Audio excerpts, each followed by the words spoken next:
In this InDesign module, we're going to make business cards. Business cards are great because if you have a really nicely designed one, it's very memorable. We'll do 3 business cards and they're all going to share the same layout. They'll have an image on the right side and the text will be on the left side. Since we're going to use the same layout for all 3 business cards, we're going to create a master page in InDesign. Master pages are like templates because you can use them over and over in your document. You can put anything that's repeated on more than one page on a master page and then apply that master page to all the pages that need that thing. I could put a logo maybe if I was making a whole bunch of business cards for one company and they all had the same logo. Because you can put these things on the master page allows you to make your designs much more consistent and you don't have to format every single page as you go. Start InDesign and click Create New. Click Print and then click View All Presets.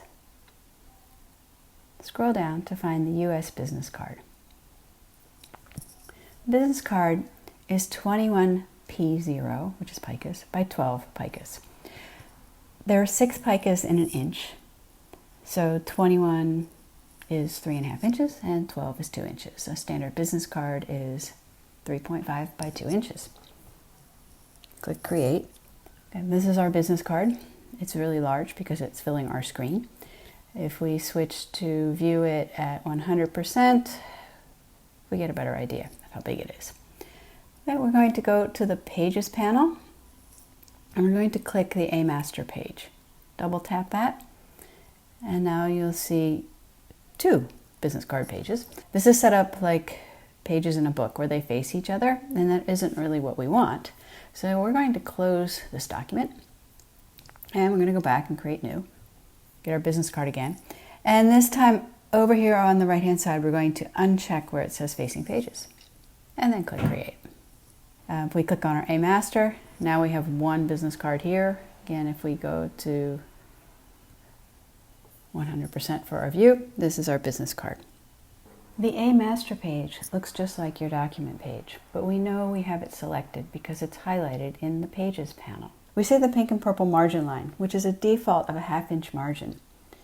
On a design that's 3.5 inches across, a 1/2 inch margin is pretty much meaningless. So we'll actually get rid of it by going to the Layout menu, choosing Margins and Columns. And in the Margins and Columns box, we'll change the top margin to 0.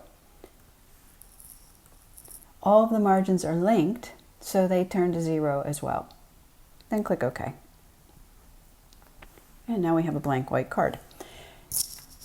We're going to click on the left ruler and drag a guide out to 12 picas, which creates a square space on the left side of the card and a rectangular space on the right side of the card.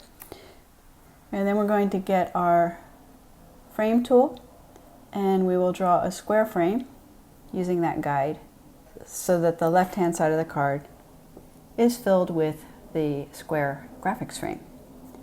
And now we're going to drag another guide from the left ruler and put it at 13 picas and 1 more guide and we're going to put it over near the other side at 20 picas.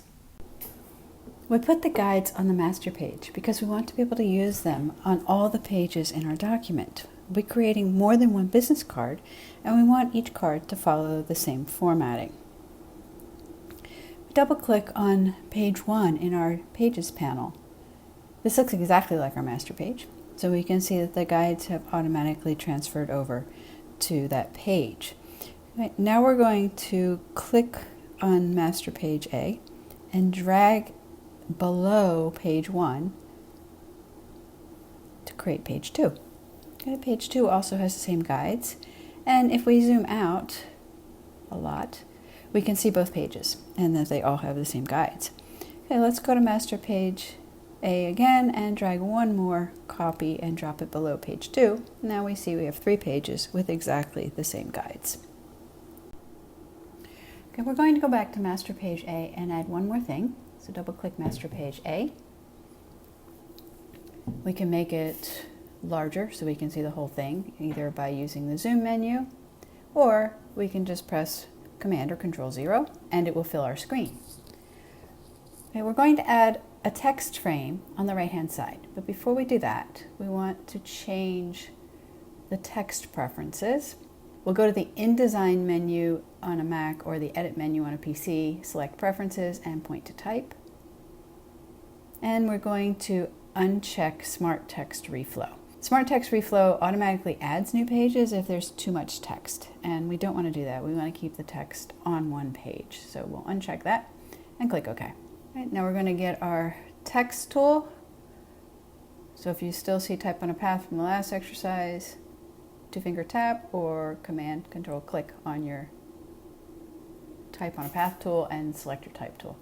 And we'll draw a text box between the two guides on the right hand side of the page. Right now, if we switch to page 1 by double clicking on that, we'll see the text frame is already there. It's also on pages 2 and 3.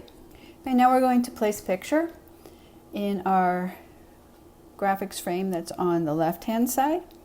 So we'll go to the File menu, Place, pick canoe.jpg and click Open. Click the thumbnail of the picture on the frame and the picture will fill the frame. The picture is actually a lot larger than the frame. So we're going to go to the Properties panel, and under Frame Fitting, we're going to tap Fill Frame Proportionally.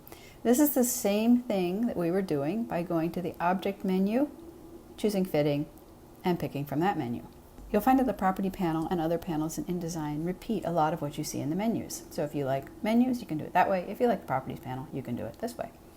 Okay, so there's our picture.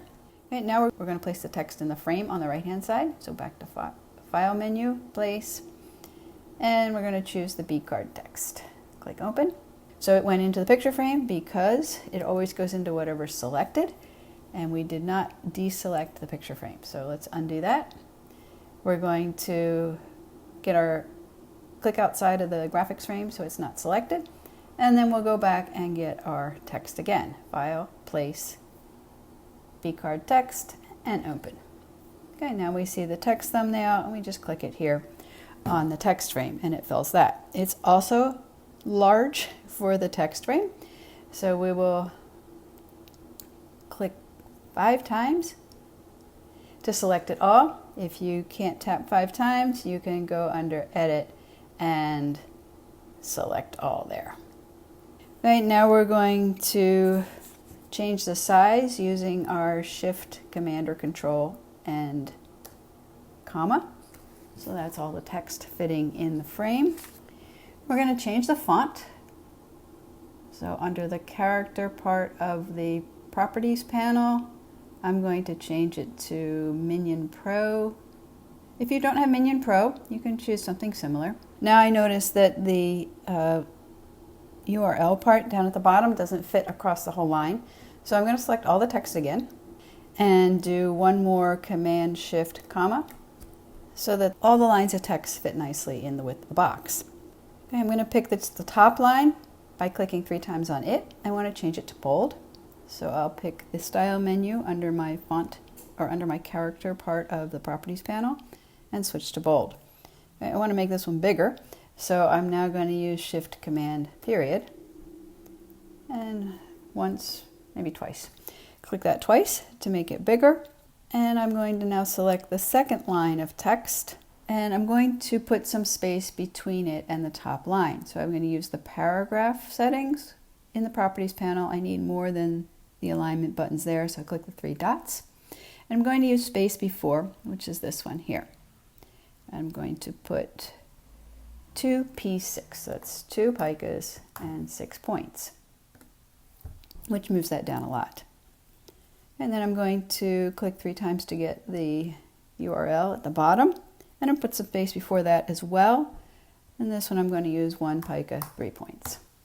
So that moves down too.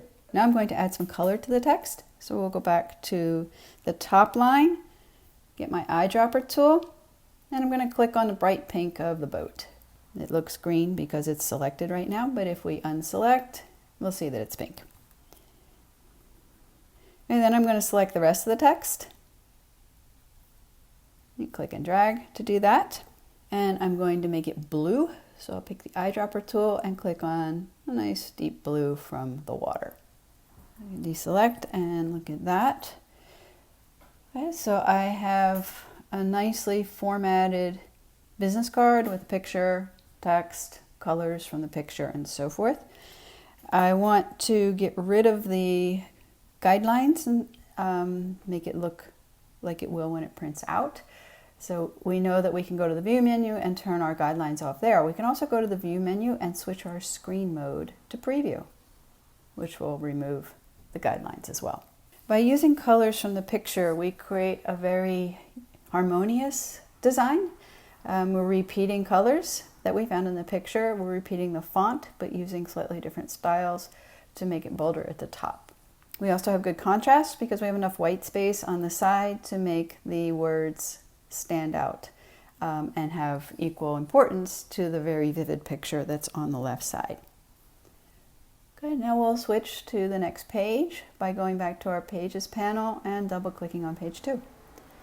Okay, we can't see any of our guides because we switched our view to preview. So let's go back to normal so we can see the layout guides that we'll be using. On page 2, we're going to make another business card. We'll use the same master page layout because we want to arrange the card in a similar way so that they're all uniform. On this business card, we're going to place a logo that has some colors in it already. We're going to get the colors into InDesign from the logo, but we're not going to use the eyedropper. We're actually going to have them imported because the logo was created in another Adobe app. Go to the File menu, pick Place, and this time we're going to pick the ligature blue. Ligature means a 2-letter combination, so it's like a logo. Click the thumbnail on the graphics frame on the left-hand side, and again, it's much bigger than the frame. So we'll switch back to the properties and we'll use Fit Frame Proportionally to get our logo centered in that box. Right, now we'll switch to the Type tool, and we're going to type our information in the box on the right-hand side. Okay, but the box right now is part of the master page guides, is not selectable. So to make it selectable, we need to press Shift and Command or Shift and Control and then click on the box. Now it behaves like any text box. So you click the text tool on it and you see the blinking cursor so you can start typing. You're going to type your name, address, and email or URL or something like that. And now we're going to look at colors. So we will go to the Window menu and select Swatches. And when we open the Swatches panel, there's a bunch of default swatches at the top, but at the very bottom we have a swatch called Dark Blue and another one called Light Green. These swatches came from the logo when I imported it. They were used to create the logo in another Adobe program. So InDesign is aware of the actual colors that were chosen when the logo was created, which is nice because we can now use those again to put color on our text. And first we're going to format all our text, so select all of it and choose a font. This time I'm going to go with Myriad Pro again, but I want to pick a bold condensed so that my letters are much narrower and they fit nicely in the text frame. Okay, we're going to start by selecting the top line and picking dark blue. We'll select the address and pick light green, and we'll select the URL and pick dark blue. Okay, now we're going to add some space between the name and the address. So remember we used the paragraph settings for that, which are still open over here in the Properties panel, and we want space before. It's going to be 1p3. But notice it put that between the name and the top line of the address and also between 2 lines of the address. Since I don't want it spread out like that, I'm going to undo those and just pick the top line of the address and put 1p3 there. Okay, I'm also going to move the URL down, same amount, 1p3. If I want to make my address fit nicely on 2 lines without the zip code hanging out down there, we can select all of that, use Shift Command comma. Well, that will make the font smaller so that it all fits on 1 line. I don't have a lot over here on the text side, so actually I'm going to add Foothill College and then press return. It also adds the extra space there. So I could go in and just take it out by selecting it and setting the space before back to 0. I want to look at my business card actual size, not like this great big filling the screen image. So I'm going to do Command 1 on my keyboard to set it back to 100%. And I want to turn off the guides so I can see it without those. So we're going to go to View, Screen Mode, and switch to Preview. Okay, so this is my new business card. I'm using colors selected right from the imported graphic. Okay, now we're going to go to page 3. We'll turn our screen mode back to normal and go back to filling the screen with Command or Control 0. Designers often work with clients on projects that require specific colors, or to make sure that the client, the designer, and potentially the print shop or wherever it's going afterwards all understand exactly what the color is. We use a system that's created by Pantone, where each color has a specific formula. And that formula determines what the color looks like, regardless of how it looks on your screen. So anywhere you have it printed that uses the Pantone system will print it with exactly the same colors. So for instance, if AT&T was your client and you needed to get the right blue, you would see that the Pantone number is 2925. Okay, so that's the form. That would be a formula that would give you exactly this color blue on any printing press anywhere. Okay, so in this business card, we will use Pantone colors inside InDesign. So let's get our logo and go to File, Place. And this time we're going to use Ligature White. Click Open and click it on the graphics frame on the right-hand side. Go to your Properties panel and fit frame proportionally. Okay, so now it's nicely in the middle of the frame. Okay, we're going to add some color to the logo first, and then we'll reuse it for the type. So we're going to go to our Swatches panel, click open the menu here, and choose New Color Swatch.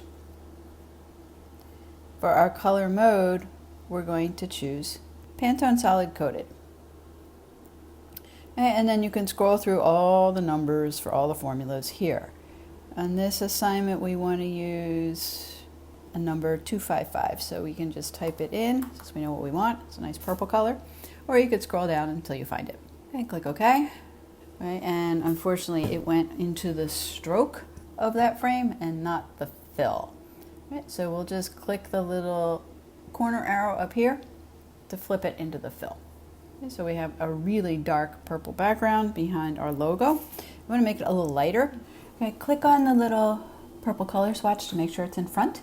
Then we'll open the tint slider and go down to about 60 to make the background a lot lighter.